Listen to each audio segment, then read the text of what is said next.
অর্ধাঙ্গী রোকেয়া সাখাওয়াত হোসেন।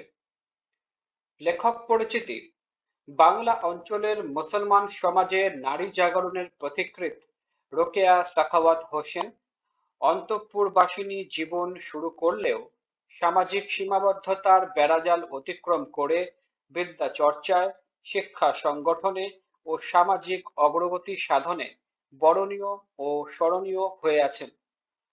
তিনি বিরাট ঝুঁকি নিয়ে অবরোধবাসিনীদের উন্মুক্ত বিশ্বে পদার্পণ করার যে আহ্বান জানিয়েছিলেন, তা আমাদের সমাজ জীবনে আজ সার্থকতা লাভ করেছে। মুসলমান মেয়েদের শিক্ষার জন্য স্কুল প্রতিষ্ঠা তার অসাধারণ কীর্তি। সমস্ত প্রতিকূলতার ভেতরেও আপন উদ্যম ও প্রচেষ্টায় রোকেয়া সাখাওয়াত হোসেন ইংরেজি ও বাংলা ভাষায় যে দক্ষতা অর্জন করেছিলেন তা বিস্ময়কর।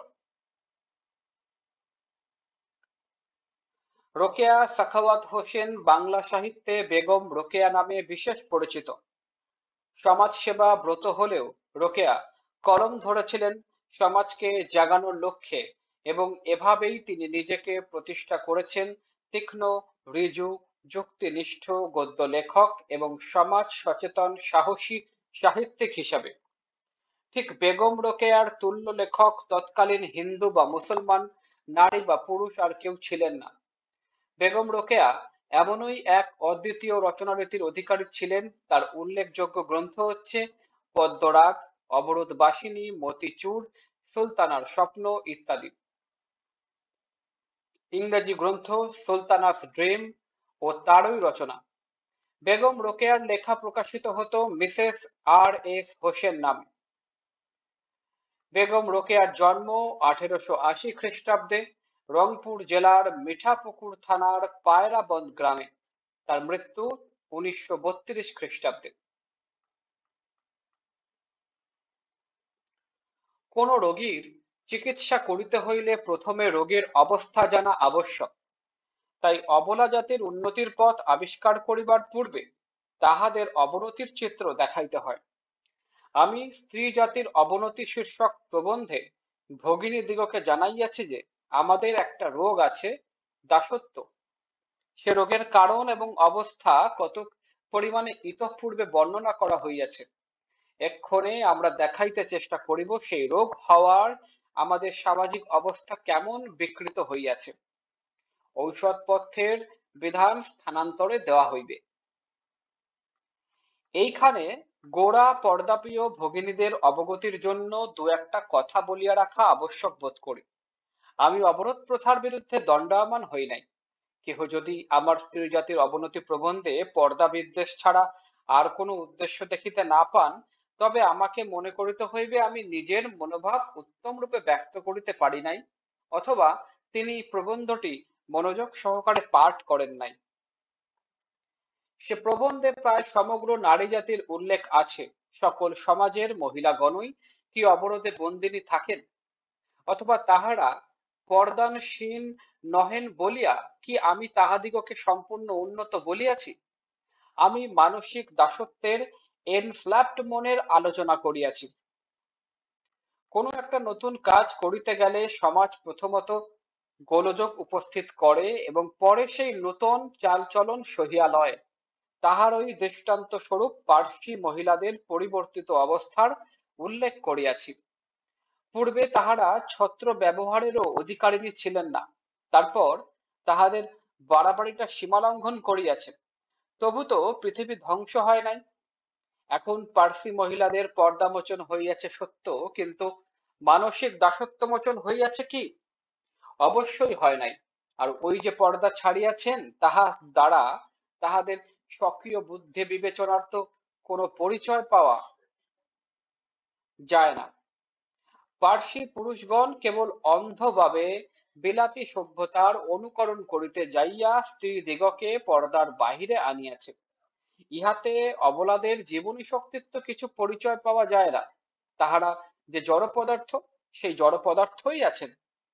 পুরুষ যখন তাহাদিগকে অন্তঃপুরে রাখিতেন, তাহারা তখন সেইখানে থাকিতেন। আবার পুরুষ যখন তাহাদের নাকের দড়ি ধরিয়া টানিয়া তাহাদিগকে মাঠে বাহির করিয়াছেন, তখনই তাহারা পর্দার বাহির হইয়াছেন। ইহাতে রমণীকুলের বাহাদুরি কি? ঐরূপ পর্দা বিরোধ কখনোই প্রশংসনীয় নহে। কলম্বাস যখন আমেরিকা আবিষ্কার করিতে কৃতসংকল্প হন, তখন লোকে তাহাকে বাতুল বলে নাই কি? নারী আপন সত্য স্বামিত্ব বুঝিয়া আপনাকে নরের ন্যায় শ্রেষ্ঠ জ্ঞান করিতে চাহে, ইহাও বাতুলতা বই আর কি। পুরুষগণ স্ত্রী জাতির প্রতি যতটুকু সম্মান প্রদর্শন করেন, তাহাতে আমরা সম্পূর্ণ তৃপ্ত হইতে পারি না। লোকে কালী, শীতলা প্রভৃতি, রাক্ষস প্রভৃতি দেবীকে ভয় করে, পূজা করে সত্য, কিন্তু সেইরূপ বাঘিনী, নাগিনী, সিংহী প্রভৃতি দেবীও কি ভয় ও পূজা লাভ করে না? তবেই দেখা যায় পূজাটা কে পাইতেছেন, রমণী কালী না রাক্ষসী নৃমুণ্ডমালিনী। নারীকে শিক্ষা দেবার জন্য গুরু লোকে সীতা দেবীকে আদর্শ রূপে দেখাইয়া থাকেন। সীতা অবশ্যই পর্দানসীন ছিলেন না, তিনি রামচন্দ্রের অর্ধাঙ্গী, রানী, প্রণয়িনী এবং সহচরী। আর রামচন্দ্র প্রেমিক, ধার্মিক সবই। কিন্তু রাম সীতার প্রতি যে ব্যবহার করিয়াছেন, তাহাতে প্রকাশ পায় যে একটি পুতুলের সঙ্গে কোন বালকের যে সম্বন্ধ, সীতার সঙ্গে রামের সম্বন্ধ প্রায় সেইরূপ। বালক ইচ্ছা করিলে পুতুলকে প্রাণপণে ভালোবাসিতে পারে, পুতুল হারাইলে বিরহে অধীর হইতে পারে, পুতুলের ভাবনায় অনিদ্রায় রজনী যাপন করিতে পারে, পুতুলটা যে ব্যক্তি চুরি করিয়াছিল তাহার প্রতি খর্গহস্ত হইতে পারে, হারানো পুতুল ফিরিয়া পাইলে আহ্লাদে আটখানা হইতে পারে, আবার বিনা কারণে রাগ করিয়াও পুতুলটা কাদায় ফেলিয়া দিতে পারে। কিন্তু পুতুল বালকের কিছুই করিতে পারে না, কারণ হস্তপদ থাকা সত্ত্বেও পুত্তলিকা অচেতন পদার্থ। বালক তাহার পুতুল স্বেচ্ছায় অনলে উৎসর্গ করিতে পারে। পুতুল পড়িয়া গেল দেখিয়া ভূমে লুটাইয়া ধূলি ধূসরিত হইয়া উচ্চস্বরে কাঁদিতে পারে। রামচন্দ্র স্বামিত্বের 16 আনা পরিচয় দিয়াছেন, আর সীতা কেবল প্রভু রামের সহিত বনযাত্রার ইচ্ছা প্রকাশ করিয়া দেখাইয়াছেন যে তাহারও ইচ্ছা প্রকাশের শক্তি আছে। রাম বেচারা অবোধ বালক, সীতার অনুভব শক্তি আছে, ইহা তিনি বুঝিতে চাহেন নাই। কেননা বুঝিয়া কার্য করিতে গেলে স্বামিত্বটা পূর্ণ মাত্রায় খাটানো যাইত না। সীতার অমন পবিত্র হৃদয়খানি অবিশ্বাসের পদাঘাতে দলিত ও চূর্ণ করিতে পারা যাইত না। আচ্ছা, দেশকালের নিয়মানুসারে কবির ভাষায় সুর মিলাইয়া না হয় মানিয়া লই যে আমরা স্বামীর দাসী নহি, অর্ধাঙ্গী। আমরা তাহাদের গৃহে গৃহিণী, মরণে না হয় অন্তত তাহাদের চাকুরি উপলক্ষে যথাতথা অনুগামিনী, সুখ দুঃখে সমভাগিনী, ছায়াতুল্য সহচরী ইত্যাদি। কিন্তু কলি যুগে আমাদের ন্যায় অর্ধাঙ্গী লইয়া পুরুষগণ কিরূপ বিকলাঙ্গ হইয়াছেন, তাহা কি কেহ একটু চিন্তা চক্ষে দেখিয়াছেন? আক্ষেপের অথবা প্রভুদের সৌভাগ্যের বিষয় যে আমি চিত্রকর নহি, নতুবা এই নারীরূপ অর্ধাঙ্গ লইয়া তাহাদের কেমন অপরূপ মূর্তি হইয়াছে তাহা আঁকিয়া দেখাইতাম। শুক্লকেশ বুদ্ধিমানগণ বলেন যে আমাদের সাংসারিক জীবনটা দ্বিচক্র শকটের ন্যায়। এ শকটের এক চক্র পতি, অপরটি পত্নী। তাই ইংরেজি ভাষায় কথায় কথায় স্ত্রীকে অংশিনী, পার্টনার, উত্তমার্ধ, বেটার হাফ ইত্যাদি বলে। জীবনের কর্তব্য অতি গুরুতর, সহজ নহে। সুকঠিন গার্হস্থ্য ব্যাপার সুশৃঙ্খলে কে পারে চালাতে? রাজ্য শাসনের রীতিনীতি সূক্ষ্মভাবে রয়েছে ইহাতে।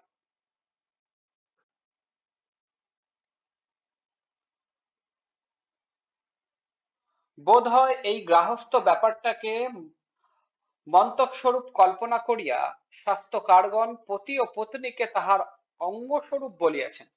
তবে দেখা যাউক বর্তমান যুগে সমাজের মূর্তিটা কেমন। মনে করুন কোন স্থানে পূর্ব দিকে একটি বৃহৎ দর্পণ আছে, যাহাতে আপনি আপাদমস্তক নিরীক্ষণ করিতে পারেন। আপনার দক্ষিণ ভাগ পুরুষ এবং বামাঙ্গ ভাগ স্ত্রী। এই দর্পণের সম্মুখে দাঁড়াইয়া দেখুন, আপনার দক্ষিণ বাহু দীর্ঘ 30 ইঞ্চি এবং স্থূল বাম বাহু দৈর্ঘ্য 24 ইঞ্চি এবং ক্ষীণ। দক্ষিণ চরণ দৈর্ঘ্যে 12 ইঞ্চি, বাম চরণ অতিশয় ক্ষুদ্র। দক্ষিণ স্কন্ধ উচ্চতায় 5 ফিট, বাম স্কন্ধ উচ্চতায় 4 ফিট, তবেই মাথাটা সোজা থাকিতে পারে না, বাম দিকে ঝুঁকিয়া পড়িতেছে, কিন্তু আবার দক্ষিণ কর্ণভারে বিপরীত দিকেও একটু ঝুঁকিয়াছে। দক্ষিণ কর্ণ হস্তিকর্ণের ন্যায় বৃহৎ, বাম কর্ণ রাস ভকর্ণের ন্যায় দীর্ঘ। দেখুন, ভালো করিয়া দেখুন, আপনার মূর্তিটা কেমন। যদি এই মূর্তিটা অনেকের মনোমত না হয়, তবে দ্বিচক্র শকটের গতি দেখাই। যে শকটের এক চক্র বড় পতি এবং এক চক্র ছোট পত্নী হয়, সে শকট অধিক দূরে অগ্রসর হইতে পারে না, সে কেবল একই স্থানে গৃহকোণেই ঘুরিতে থাকিবে। তাই ভারতবাসী উন্নতির পথে অগ্রসর হইতে পারিতেছেন না। সমাজের বিধি ব্যবস্থা আমাদিগকে তাহাদের অবস্থা হইতে সম্পূর্ণ পৃথক রাখিয়াছে। তাহাদের সুখ দুঃখ এক প্রকার, আমাদের সুখ দুঃখ অন্য প্রকার। এ স্থলে বাবু রবীন্দ্রনাথ ঠাকুরের নবদম্পতির প্রেমালাপ কবিতার 2-4 ছত্র উদ্ধৃত করিতে বাধ্য হইলাম। বর: কেন সখী কোণে কাঁদিয়া বসিয়া? কনে: পুষি মিনিটিরে ফেলিয়া এসেছি ঘরে। বর: কি করিছ বনে কুঞ্জ ভবনে? কনে: খেতেছি বসিয়া টোপা কুল। বর: জগৎ ছানিয়া কি দিব আনিয়া, জীবন করি ক্ষয়, তোমা তরে সখী বল করিব কি? কনে: আরো কুল পারো গোটা 6। বর: বিরহের বেলা কেমনে কাটিবে? কনে: দেব পুতুলের বিয়ে। সুতরাং দেখা যায়, কন্যাকে এরূপ শিক্ষা দেওয়া হয় না যাহাতে সে স্বামীর ছায়াতুল্য সহচরী হইতে পারে। প্রভুদের বিদ্যার গতির সীমা নাই, স্ত্রীদের বিদ্যার দৌড় সচরাচর বোধোদয় পর্যন্ত। স্বামী যখন পৃথিবী হইতে সূর্য ও নক্ষত্রের দূরত্ব মাপেন, স্ত্রী তখন একটা বালিশের ওয়ারের দৈর্ঘ্যপ্রস্থ সেলাই করিবার জন্য মাপেন। স্বামী যখন কল্পনার সাহায্যে সুদূর আকাশে গ্রহ নক্ষত্র মালা বেষ্টিত সৌর জগতে বিচরণ করেন, সূর্যমণ্ডলের ঘনফল তুলাদণ্ডে ওজন করেন এবং ধূমকেতুর গতি নির্ণয় করেন, স্ত্রী তখন রন্ধনশালায় বিচরণ করেন, চাউল ডাউল ওজন করেন এবং রাঁধুনির গতি নির্ণয় করেন। বলি, জ্যোতির্বেত্তা মহাশয়, আপনার পার্শ্বে আপনার সহধর্মিনী কই? বোধহয় গৃহিণী যদি আপনার সঙ্গে সূর্যমণ্ডলে যান, তবে তথায় পৌঁছিবার পূর্বেই পথিমধ্যে উত্তাপে বাষ্পীভূত হইয়া যাইবেন। তবে সেখানে গৃহিণীর না যাওয়াই ভালো। অনেকে বলেন স্ত্রীলোকদের উচ্চশিক্ষার প্রয়োজন নাই, মেয়েরা চব্যচস্য রাঁধিতে পারে, বিবিধ প্রকার সেলাই করিতে পারে, 2-4খান উপন্যাস পাঠ করিতে পারে, ইহাই যথেষ্ট, আর বেশি আবশ্যক নাই। কিন্তু ডাক্তার বলেন যে আবশ্যক আছে। যেহেতু মাতার দোষগুণ লইয়া পুত্রগণ ধরাধামে অবতীর্ণ হয়, এই জন্য দেখা যায় যে আমাদের দেশে অনেক বালক শিক্ষকের বেত্রতাড়নায় কণ্ঠস্থ বিদ্যার জোরে FA BA পাশ হয় বটে, কিন্তু বালকের মনটা তাহার মাতার সহিত রান্নাঘরেই ঘুরিতে থাকে। তাহাদের বিদ্যা পরীক্ষার একথার সত্যতার উপলব্ধি হইতে পারে। আমার জনৈক বন্ধু তাহার ছাত্রকে উত্তর দক্ষিণ প্রভৃতি দিক নির্ণয়ের কথা, কার্ডিনাল পয়েন্টস বুঝাইতেছিলেন। শেষে তিনি প্রশ্ন করিলেন, যদি তোমার দক্ষিণহস্ত পশ্চিমে এবং বাম হস্ত পূর্বে থাকে, তবে তোমার মুখ কোন দিকে হইবে? উত্তর পাইলেন, আমার পশ্চাৎ দিকে। যাহারা কন্যার ব্যায়াম করা অনাবশ্যক মনে করেন, তাহারা দৌহিত্রকে হৃষ্টপুষ্ট পহলবান দেখিতে চাহেন কি না? তাদের দৌহিত্র ঘুষিটা খাইয়া থাপুরটা মারিতে পারে, এরূপ ইচ্ছা করেন কিনা? যদি সেরূপ ইচ্ছা করেন, তবে বোধ হয় তাহারা সুকুমারী গোলাপ লতিকায় কাঁঠাল ফলাইতে চাইলেন। আর যদি তাহারা ইচ্ছা করেন যে দৌহিত্র বলিষ্ঠ হয়, বরং পয়জার পেটা হইয়া নতমস্তকে উচ্চস্বরে বলেন, মত মারো, চোট লাগতা হ্যায়, এবং পয়জার লাভ শেষ হইলে দূরে গিয়া প্রহার কর্তাকে শাসাইয়া বলে যে, কায় মারতা থা, হাম নালিশ করেগা, তাহা হইলে আমি তাহাদিগকে আমার বক্তব্য বুঝাইতে অক্ষম। খ্রিস্টিয়ান সমাজে যদিও স্ত্রী শিক্ষার যথেষ্ট সুবিধা আছে, তবু রমণী আপন সত্য 16 আনা ভোগ করিতে পায় না। তাহাদের মন দাসত্ব হইতে মুক্তি পায় না। স্বামী ও স্ত্রী কতক পরিমাণে জীবনের পথে পাশাপাশি চলিয়া থাকেন বটে, কিন্তু প্রত্যেক উত্তমার্ধই বেটার হাফ তাদের অংশীর পার্টনারের জীবনে মিলাইয়া তন্ময়ী হইয়া যান না। স্বামী যখন ঋণ জালে জড়িত হইয়া ভাবিয়া ভাবিয়া মরমে মরিতেছেন, স্ত্রী তখন একটা নতুন টুপির বনেটের চিন্তা করিতেছেন, কারণ তাহাকে কেবল মূর্তিমতী কবিতা হইতে শিক্ষা দেওয়া হইয়াছে। তাই তিনি মনোরমা কবিতা সাজিয়া থাকিতে চাহেন। ঋণদায়রূপ গদ্য প্রসায়িক অবস্থা তিনি বুঝিতে অক্ষম। এখন মুসলমান সমাজে প্রবেশ করা যাক। মুসলমানের মতে আমরা পুরুষের অর্ধেক, অর্থাৎ দুইজন নারী একজন নরের সমতুল্য, অথবা দুইটি ভ্রাতা ও একটি ভগিনী একত্র হইলে আমরা 2.5 জন হই। আপনারা মোহাম্মদীয় আইনে দেখিতে পাইবেন যে বিধান আছে, পৈতৃক সম্পত্তিতে কন্যা পুত্রের অর্ধেক ভাগ পাইবে। এই নিয়মটি কিন্তু পুস্তকেই সীমাবদ্ধ। যদি আপনারা একটু পরিশ্রম স্বীকার করিয়া কোনো ধনবান মুসলমানের সম্পত্তি বিভাগ করা দেখেন, কিংবা জমিদারি পরিদর্শন করিতে যান, তবে দেখিবেন কার্যত কন্যার ভাগে শূন্য শূন্য কিংবা যৎ সামান্য পড়িতেছে। আমি এখন অপার্থিব সম্পত্তির কথা বলিব। পিতার স্নেহ, যত্ন ইত্যাদি অপার্থিব সম্পত্তি। এখানেও পক্ষপাতিতার মাত্রা বেশি। ওই যত্ন, স্নেহ, হৈতিশিতার অর্ধেকই আমরা পাই কই? যিনি পুত্রের সুশিক্ষার জন্য 4 জন শিক্ষক নিযুক্ত করেন, তিনি কন্যার জন্য 2 জন শিক্ষয়িত্রী নিযুক্ত করেন কি? যেখানে পুত্র 3টা বিএ পর্যন্ত পাশ করে, সেখানে কন্যা 1.5টা পাস, এন্ট্রান্স পাস ও এফএ ফেল করে কি? পুত্রদের বিদ্যালয়ের সংখ্যা করা যায় না, বালিকাদের বিদ্যালয়ের সংখ্যাই পাওয়াই যায় না। যে স্থলে ভ্রাতা শামস উল ওলামা, সে স্থলে ভগিনী নাজম উল ওলামা হইয়াছেন কি? তাহাদের অন্তঃপুর গগনে অসংখ্য নজমান্নেসা শামসান্নেসা শোভা পাইতেছেন বটে, কিন্তু আমরা সাহিত্য গগনে নজম উল ওলামা দেখিতে চাই।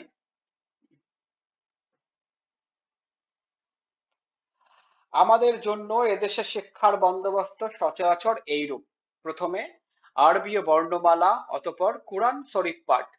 কিন্তু শব্দগুলির অর্থ বুঝাইয়া দেওয়া হয় না, কেবল স্মরণ শক্তির সাহায্যে টিয়া পাখির মতো আবৃত্তি করো। কোন পিতার হিতৈষণার মাত্রা বৃদ্ধি হইলে তিনি দুহিতাকে হাফেজা করিতে চেষ্টা করেন। সমুদায় কুরআন খানি যাহার কণ্ঠস্থ থাকে তিনি হাফেজ। আমাদের আরবি শিক্ষা ওই পর্যন্ত। পারস্য এবং উর্দু শিখিতে হইলে প্রথমেই করিমা বাবাখাসা এবারহালেমা এবং একবারে উর্দু বানাতান নাস পড়ো। একে আকার ইকার নাই, তাহাতে আবার আর কোনো সহজ পাঠ্যপুস্তক পূর্বে পড়া হয় নাই, সুতরাং পাঠের প্রতি দ্রুতগামী হয় না। অনেকের ওই কয়খানি পুস্তক পাঠ শেষ হওয়ায় পূর্বেই কন্যা জীবন শেষ হয়। বিবাহ হইলে বালিকা ভাবে, যাহা হোক পড়া হইতে রক্ষা পাওয়া গেল। কোন কোন বালিকা রন্ধন ও সূচিকর্মে সুনিপুণা হয়। বঙ্গদেশেও বালিকাদিগকে রীতিমতো বঙ্গভাষা শিক্ষা দেওয়া হয় না। কেহ কেহ উর্দু পড়িতে শিখে, কিন্তু কলম ধরিতে শিখে না। ইহাদের উন্নতির চরম সীমা সলমা চুমকির কারুকার্য, উলের জুতা মোজা ইত্যাদি প্রস্তুত করিতে শিক্ষা পর্যন্ত। যদি ধর্মগুরু মোহাম্মদ আপনাদের হিসাব নিকাশ লয়েন যে তোমার কন্যার প্রতি কিরূপ ন্যায় ব্যবহার করিয়াছ, তবে আপনারা কি বলিবেন? পয়গম্বরদের ইতিহাসে শোনা যায়, জগতে যখনই মানুষ বেশি অত্যাচার অনাচার করিয়াছে, তখনই এক একজন পয়গম্বর আসিয়া দুষ্টের দমন ও সৃষ্টের পালন করিয়াছেন। আরবে স্ত্রী জাতির প্রতি অধিক অত্যাচার হইতেছিল, আরববাসীগণ কন্যা হত্যা করিতেছিল। তখন হযরত মুহাম্মদ কন্যাকুলে রক্ষক স্বরূপ দণ্ডায়মান হইয়াছিলেন। তিনি কেবল বিবিধ ব্যবস্থা দিয়াই ক্ষান্ত থাকেন নাই, স্বয়ং কন্যা পালন করিয়া আদর্শ দেখাইয়াছেন। তাহার জীবন ফাতেমাময় করিয়া দেখাইয়াছেন কন্যা কিরূপ আদরণীয়া। সে আদর, সে স্নেহ জগতে অতুল। আহা, তিনি নাই বলিয়া আমাদের এ দুর্দশা। তবে আইস ভগিনীগণ, আমরা সকলে সমস্বরে বলি,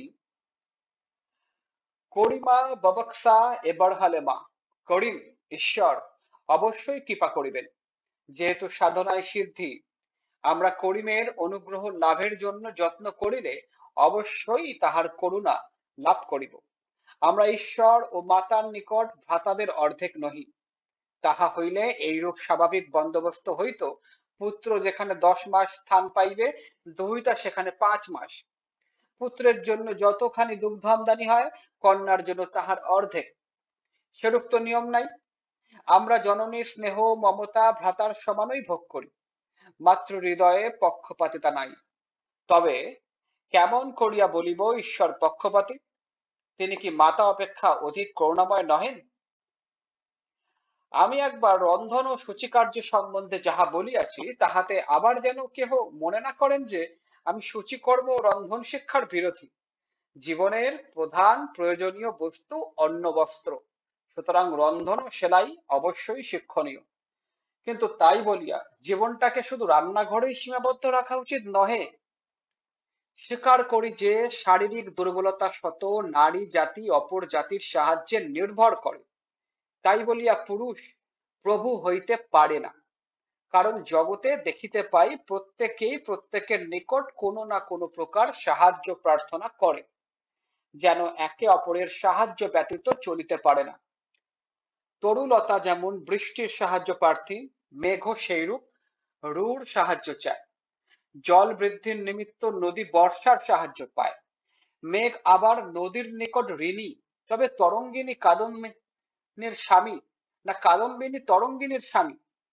এই স্বাভাবিক নিয়মের কথা ছাড়িয়া কেবল সামাজিক নিয়মে দৃষ্টিপাত করিলেও আমরা তাহাই দেখি। কেহ সূত্রধর, কেহ তন্তুবায় ইত্যাদি। একজন ব্যারিস্টার ডাক্তারের সাহায্য প্রার্থী, আবার ডাক্তারও ব্যারিস্টারের সাহায্য চাহেন। তবে ডাক্তারকে ব্যারিস্টারের স্বামী বলিব, না ব্যারিস্টার ডাক্তারের স্বামী? যদি ইহাদের কেহ কাহাকে স্বামী বলিয়া স্বীকার না করেন, তবে শ্রীমতীগণ জীবনের চিরসঙ্গী শ্রীমন্দিগকে স্বামী ভাবিবেন কেন? আমরা উত্তমার্ধ, পেটার হাফস, তাহারা নিকৃষ্টার্ধ, ওর্স হাফস। আমরা অর্ধাঙ্গী, তাহারা অর্ধাঙ্গ। অবলার হাতেও সমাজের জীবন মরণের কাঠি আছে, যেহেতু না জাগিলে সব ভারত ললনা। এ ভারত আর জাগিতে পারিবে না। প্রভুদের ভীরুতা কিংবা তেজস্বিতা জননীর ইচ্ছার উপর নির্ভর করে। তবে কেবল শারীরিক বলের দোহাই দিয়া অদূরদর্শী ভারতী মহোদয়গণ যেন শ্রেষ্ঠত্বের দাবি না করেন। আমরা পুরুষের ন্যায় সুশিক্ষা ও অনুশীলনের সম্মুখ সুবিধা না পাওয়ায় পশ্চাতে পড়িয়া আছি। সমান সুবিধা পাইলে আমরাও কি শ্রেষ্ঠত্ব লাভ করিতে পারিতাম না? শৈশব আত্মনিন্দা শুনিতেছি, তাই এখন আমরা অন্ধভাবে পুরুষের শ্রেষ্ঠতা স্বীকার করি এবং নিজেকে অতি তুচ্ছ মনে করি।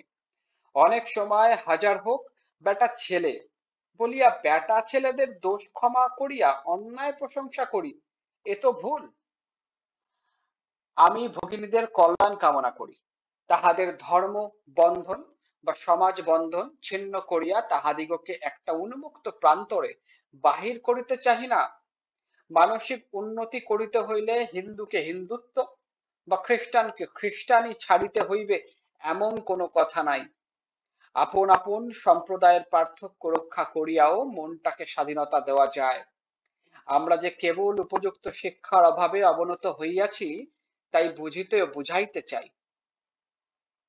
অনেকে হয়তো ভয় পাইয়াছেন যে বোধহয় একটা পত্নী বিদ্রোহের আয়োজন করা হইতেছে, অথবা ললনাগণ দলে দলে উপস্থিত হইয়া বিপক্ষকে রাজকীয় কার্যক্ষেত্র হইতে তাড়াইয়া দিয়া সেই পদগুলি অধিকার করিবেন, শ্যামলা চোগা আইন কানুনের পাজি পুঁথি লুটিয়া লইবেন। অথবা সদল বলে কৃষিক্ষেত্রে উপস্থিত হইয়া কৃষকগুলিকে তাড়াইয়া দিয়া তাহাদের শস্য ক্ষেত্র দখল করিবেন, হাল গরু কাড়িয়া লইবেন। তবে তাহাদের অভয়া দিয়া বলিতে হইবে, নিশ্চিন্ত থাকুন, পুরুষগণ আমাদিগকে সুশিক্ষা হইতে পশ্চাৎপদ রাখিয়াছেন বলিয়া আমরা অকর্মণ্য হইয়া গিয়াছি। ভারতে ভিক্ষু ও ধনবান এই দুই দল লোক অলস এবং ভদ্রমহিলার দল কর্তব্য অপেক্ষা অল্প কাজ করে। আমাদের আরামপ্রিয়তা খুব বাড়িয়াছে, আমাদের হস্ত, মন, পদ ও চক্ষু ইত্যাদির সদ্ব্যবহার করা হয় না। 10 জন রমণীরত্ন একত্র হইলে উহার বিশেষত আপন আপন অর্ধাঙ্গের নিন্দা কিংবা প্রশংসা করিয়া বাক্পটুতা দেখায়। আবশ্যক হইলে কোন্দলও চলে। আশা করি এখন স্বামীর স্থলে অর্ধাঙ্গ শব্দ প্রচলিত হইবে। শব্দার্থ ও টিকা। অবলা জাতি, বলহীনা এখানে নারী সমাজ অর্থে ব্যবহৃত। অবরোধ প্রথা, অন্তঃপুরে লোকচক্ষুর আড়ালে মেয়েদের আটক রাখার নিয়ম। পার্সি, পারস্য দেশের অর্থাৎ ইরানি, ছত্র, ছাতা। বিলাতি সভ্যতা, পাশ্চাত্য সভ্যতা। নাকের দড়ি, নাকাল ও বাধ্য করার অস্ত্র। কলম্বাস, ক্রিস্টোফার কলম্বাস 1447 থেকে 1506, প্রসিদ্ধ ইতালীয় নাবিক এবং আমেরিকা মহাদেশের আবিষ্কর্তা। স্পেনের রাজদম্পতি ফার্ডিনান্ড ও ইজাবেলার পৃষ্ঠপোষকতায় 1492 খ্রিস্টাব্দে প্রথম সমুদ্র যাত্রা করেন। প্রথমে তিনি কিউবা, বাহামা প্রভৃতি দ্বীপ এবং ক্রমে জ্যামাইকা, দক্ষিণ আমেরিকা, ত্রিনিদাদ প্রভৃতি আবিষ্কার করেন। বাতুল, পাগল, উন্মাদ, সত্য স্বামিত্ব, অধিকার ও মালিকানা। বাতুলতা, পাগলামি। সীতা, রামায়ণে বর্ণিত মিথিলারাজ জনকের কন্যা ও রামচন্দ্রের পত্নী। রামচন্দ্র, রামায়ণে বর্ণিত দশরথ ও কৌশল্যার পুত্র এবং সীতার স্বামী। ধূলি ধূসরিত, ধুলো লেগে মলিন। অর্ধাঙ্গী, স্বামী স্ত্রীকে পুরো পরিবারের একক হিসাবে কল্পনা করে স্ত্রীকে অর্ধাঙ্গী গণ্য করা হয়। শুক্লকেশ, শুভ্র বা সাদা চুল বিশিষ্ট পক্ককেশ। শকট, গাড়ি, যান। শাস্ত্রকার, শাস্ত্র রচয়িতা, প্রাচীন ধর্মগ্রন্থ প্রণেতা। রসবকর্ণ, গাধার কান। বোধোদয়, ঈশ্বরচন্দ্র বিদ্যাসাগর রচিত শিশু শিক্ষা 3য় ভাগ বইয়ের নাম। বোধোদয় প্রথম প্রকাশিত হয় 1851 খ্রিস্টাব্দে। ওয়ার, লেপ বালিশ ইত্যাদির আবরণ। তুলাদণ্ড, দাড়ি পাল্লা। চব্যচস্য, চিবিয়ে ও চুষে খেতে হয় এমন। এফএ, ফার্স্ট আর্টস, বর্তমান উচ্চ মাধ্যমিক পর্যায়। পহলওয়ান, পালোয়ান, কুস্তিগীর। পয়জার, জুতো, পাদুকা। মত মারো, মেরো না। চোট লাগতা হ্যায়, ব্যথা লাগছে। কায় মারতা থা, হাম নালিশ করেগা। কেন মারছিলে, আমি নালিশ করব। তন্ময়, তাতে একান্তভাবে নিমগ্ন, তাছাড়া অন্য কোনো চিন্তা বা অনুভূতি নেই এমন। অপার্থিব, অবস্তুগত। হিতৈষিতা, হিতকামনা, কল্যাণ সাধনের ইচ্ছা। এন্ট্রান্স, প্রবেশিকা, বর্তমান মাধ্যমিক বা এসএসসি। শামস উল ওলামা, জ্ঞানী ব্যক্তিদের উপাধি। এই উপাধির অর্থ ওলামা বা জ্ঞানীদের মধ্যে সূর্য। নজম উল ওলামা, জ্ঞানীদের মধ্যে নক্ষত্র। হিতৈষণা, কল্যাণ ইচ্ছা। হাফেজ, সম্পূর্ণ কুরআন শরীফ যার মুখস্থ। করিমা, বাবাকসা এ বড়হালেমা, করিম বা আল্লাহ আমাদের এই অবস্থা দিয়েছেন। সালমা, চুমকি, সোনা বা রূপার চকচকে বুটি দানা। তরঙ্গিনী, নদী। কাদম্বিনী, মেঘমালা। সূত্রধর, সুতার, কাঠের মিস্ত্রি। তন্তুবায়, তন্তু বয়ন করে যে তাঁতি, যে কাপড় বনে। শামলা, শালের একরকম পাগড়ি, উকিলের পরিধেয় পাগড়ি। চোগা, লম্বা ঢিলা বুক খোলা এক ধরনের জামা বা চাপকানের উপরে পরা হয়।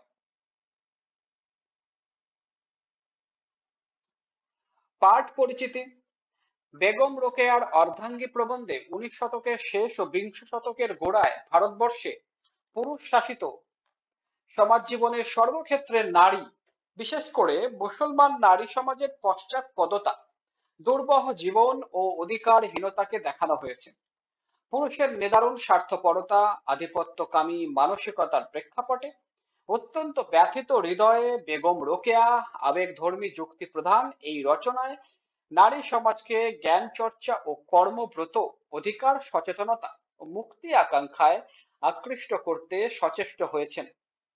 তিনি দেখাতে চেয়েছেন সমাজ যে পূর্ণ ও স্বাভাবিক গতিতে অগ্রসর হতে পারছে না, তার কারণ পরিবার ও সমাজ জীবনে অপরিহার্য অর্ধেক শক্তি নারী সমাজের দুর্বল ও অবনত অবস্থা। এজন্য পুরুষ সমাজের দৃষ্টিভঙ্গির সংকীর্ণতাকে দায়ী করেছেন তিনি। এই রচনায় তিনি নারী জাগরণের পক্ষে যে সুচিন্তিত, দৃঢ় ও বলিষ্ঠ মতামত ব্যক্ত করেছেন, তাতে তার মন্তব্যে আছে আবেগের গাঢ়তা আর যুক্তিতে আছে তীক্ষ্ণতা। তিনি দেখাতে চেয়েছেন সমাজ জীবনের অগ্রগতি ও কল্যাণ সাধনের জন্য নারী জাগরণ এবং সেই সঙ্গে পুরুষ সমাজের দৃষ্টিভঙ্গির পরিবর্তনের কোনো বিকল্প নেই। বহু নির্বাচনী প্রশ্ন,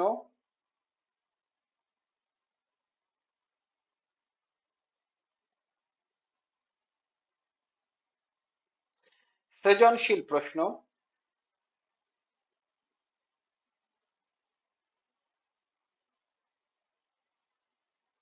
নিজে করো।